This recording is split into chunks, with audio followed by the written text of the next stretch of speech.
في دراسة اتعملت في جامعة هارفارد استمرت ل3 أجيال، جابوا شوية ناس كده وكانوا عاوزين يشوفوا إيه اللي هيفرق في سعادتهم على مدار حياتهم، هل الفلوس وإن المال هيطلع بيشتري السعادة في الآخر؟ طب الشهرة، هل الواحد لما يبقى مشهور حياته هتبقى تمام؟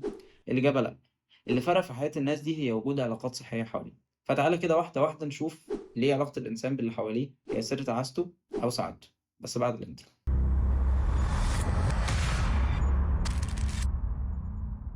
الفيديوز على الchannel هنا هتبقى متقسّمة سلاسل، كل سلسلة بتتكلّم أو بتناقش موضوع معيّن. في سلسلة أنت material بقى هنناقش ونتكلّم عن الجانب النفسي والاجتماعي لكل واحد فينا، والمشاكل اللي ممكن تقابلنا أو اللي ممكن نبقى فيها أصلًا وإحنا مش واخدين بالنا، واللي أكيد هتفرق معانا في الجانب النفسي. فلو عاجبك النوع ده من المحتوى اتأكد إن أنت عامل subscribe عشان تشوف الفيديوز اللي جاية، وخلّونا نبدأ الفيديو. معظم الناس العلاقات بالنسبة لها ممكن يبقى شيء مُعقّد شوية، وممكن يبقى صعب كمان، وممكن يبقى في أسئلة في دماغهم من نوعية هو أنا ليه مش مبسوط أو مش مرتاح في العلاقة اللي أنا فيها دي، أو أنا ليه اللي حواليّا بيبعدوا عني، أو أنا ليه مش عايز أكمّل.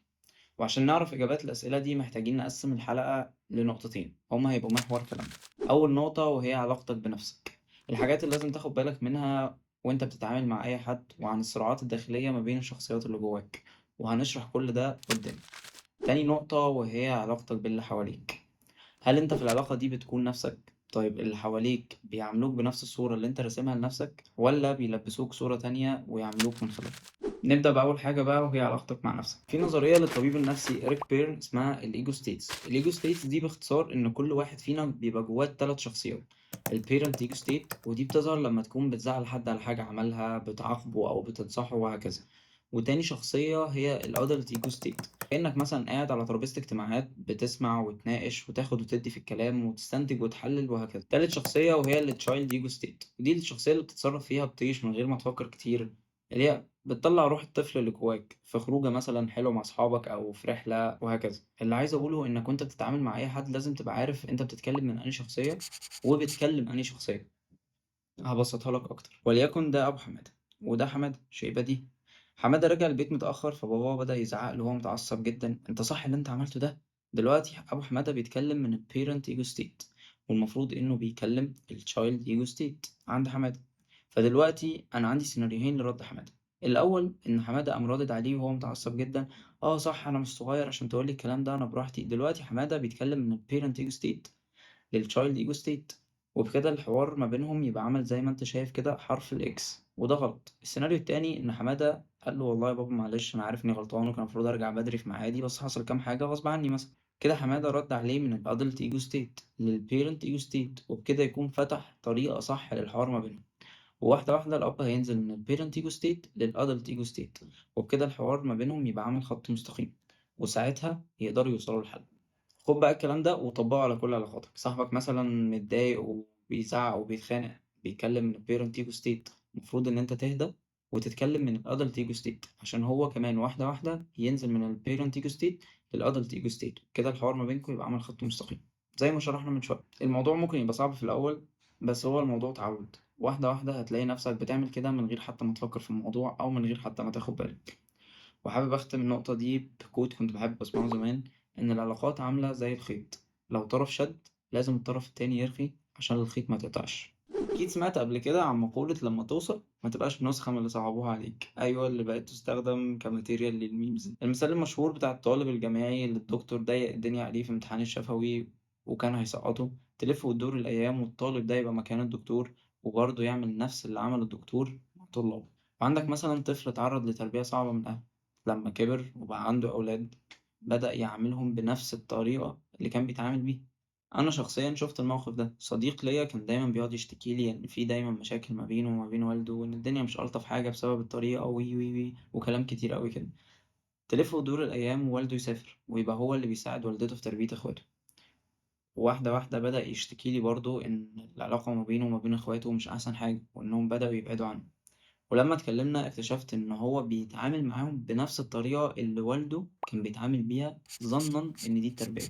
ساعات بنحس بالعجز أو الضعف لمّا حد يعتدي علينا سواء بسُلطته أو بمكانته الاجتماعية مثلًا، وكطريقة للدفاع عن النفس أو الشعور بالقوة أو القيمة، بنعمل نفس التصرفات دي لمّا نبقى في نفس المكانة اللي الشخص ده اعتدى علينا بيها. نيجي بقى لتلخيص النقطتين اللي فاتوا. العلاقات زي الخيط، لو طرف شد لازم الطرف التاني يرخي، لأن لو شد هو كمان الخيط هيتقطع. وفهمنا مع بعض إزاي نلين ونهندل اللي قدامنا. عامل الناس كما تحب أن تعامل، وما تبقاش نسخة من اللي صعبوها عليك. نيجي بقى لتاني نقطة معانا في الفيديو النهاردة، وهي علاقتك باللي حواليك. العالم النمساوي سيجموند فرويد عمل نظرية اسمها نظرية الإسقاط النفسي أو Psychological Projection Theory. عرف فيها الإسقاط إنها حيلة دفاعية بيستخدمها الشخص عشان يخبي بيها عيوبه أو مشاعره، بإنه بيسقطها على حد ما في الحاضر. والمشاعر دي سواء كانت كره أو حب أو عداوة اتكونت له بسبب أحداث حصلت له في الماضي. كان في حالة بتتعالج عند الطبيب النفسي جوزيف برور أطلق عليها اسم أنا، طبعا عشان أخلاقيات المهنة ما تسمحش إن هو يقول اسمها الحقيقي، بس تسمح إن هو ينشر قصة حياتها عادي. طبعا بهزر، أكيد الموضوع ده تم بموافقتها. المهم أنا في خلال مرحلة علاجها النفسي وقعت في حب دكتور برور، ومشاعرها ليه مع الوقت بدأت تزيد. دكتور برور كان واخد باله من ده وكان بيحاول يحلله نفسيا ويعالجه بهدوء. بس المشكلة مش هنا، المشكلة إن مع الوقت حب أنا لدكتور براور ده تحول لرغبة جنسية، وكمان بقت تتخيل إنها حامل منه وبتطارده. وطبعا توقف عن علاجها وحولها لمستشفى، وبعض المصادر بتقول إن هو ترك المهنة. دكتور سيجموند فرويد بقى صاحب نظرية الإسقاط النفسي اللي لسه متكلمين عنها من شوية كان متابع حالة أنا مع دكتور براور، ولما جه حلل الموقف افترض إن مشاعر أنا ناحية دكتور براور دي هي مشاعر قديمة ومتخزنة ناحية شخص تاني، افترض إن هو أبوها. لحد ما جه الشخص اللي بيقوم بدور الناصح والواعظ اللي هو الطبيب النفسي، والمشاعر دي تم إسقاطها عليه. الكلام ده ببساطة معناه إنك ممكن تحس بمشاعر ناحية حد معين، وإنت في الحقيقة المشاعر دي ناحية حد تاني خالص. الكلام ده مش بيحصل مع المرضى النفسيين بس، لأ، ده بيحصل حوالينا في كل حتة وبأشكال تانية كتير. تخيل بقى إن أنت ممكن تبقى بتكلم حد وبتطلع له مشاعر أنت متقصدوش بيها أصلا، أو حد بيتعامل معاك وبيطلع لك مشاعر هو ما يقصدكش بيها. طيب، الحل دلوقتي إيه؟ إزاي أعرف إن مشاعري تجاه حد معين هي مشاعري ليه بجد، مش مشاعري ناحية حد تاني ومتخزنة عندي؟ عشان ما أكدبش عليك، في بعض المصادر بتقول إن أكبر علماء النفس أجمعوا إن مفيش علاقة في مرحلة من مراحلها بتخلو من الإسقاطات، بس الإدراك والنمو الصحي للعلاقة بيخلي الجزء الغالب هو الجزء الحقيقي. الموضوع كبير أوي بصراحة، ممكن نبقى نتكلم عنه في فيديو لوحده. بس ببساطة لما تلاقي مشاعرك تجاه حد معين غير مبررة بالمرة، سواء كانت سريعة أو كبيرة أو غير مناسبة للموقف، اعرف إنك في الغالب ما تقصدوش بالمشاعر دي وإنك تقصد حد تاني. نيجي بقى لنقطة تانية في علاقتك باللي حواليك، وهي إن ناس كتير بيبقى عندها أحداث قديمة حصلت في حياتهم سابت علامات أثرت في تكوينهم النفسي وعلى الطريقة اللي بيتعاملوا بيها. بقوا traumatized من الآخر. الأحداث من النوع ده لو حصلت في الوقت والظروف المناسبين كفيلة إنها تخلي الشخص ده يعيش بالحاجة دي طول حياته. والأصعب من كده إن هو يبقى بيدور في الناس على حد يثبت له اللي اتقال له ده. شخص وصل له مثلا إنه ما يستاهلش، يفضل طول حياته بيدور على شريك أو صديق شايف إن هو ما يستاهلش. أو واحدة مثلا اتقال لها أنت ما تقدريش لوحدك، هتفضل طول حياتها بتدور على شخص تسند عليه، ومن غيره تحس إنها ضعيفة متقدرش تعتمد على نفسها. شخص اتربى على الحب المشروط، وإن هو عشان ينال أبسط مشاعر الحب اللي من حقه زي حب الأهل لازم يتفوق وينجح في دراسته. الشخص ده هيفضل طول عمره شايف إنه لو منجحش في حاجة أو تفوق فيها الناس هتكرهه أو هتبطل تحبه. اللي عاوز أقوله إنك متبقاش الشخص اللي بيحقق المعادلة.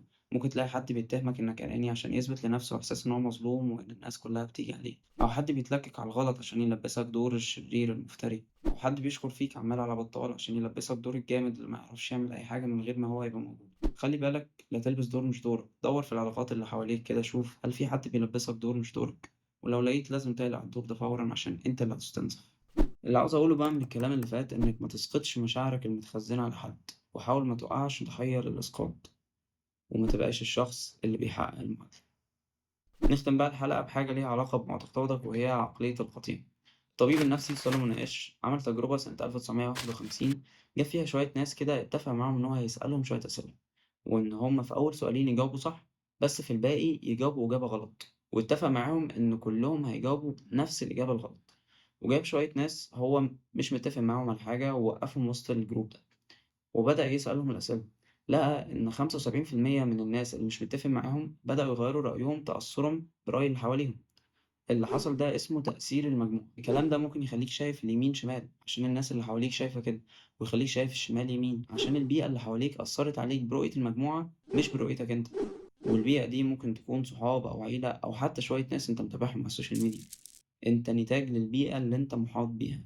لازم تبقى عارف حدودك ومبادئك، وعامل لنفسك خط سير للمعلومة اللي بتسمعها أو بتشوفها.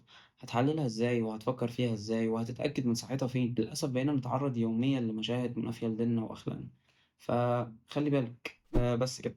لو حابب تعرف أكتر عن العلاقات فأكيد لازم تتفرّج على بودكاست العلاقات لياسر الحزيمي، وكمان تقرا كتاب علاقات خطرة لدكتور محمد طه، ولو حبيت تقرا في أي حاجة اتكلمنا فيها النهارده هتلاقي المصادر تحت في الdescription، واكتبوا لنا لو عايزين جزء تاني، وأشوفكم الحلقة الجاية.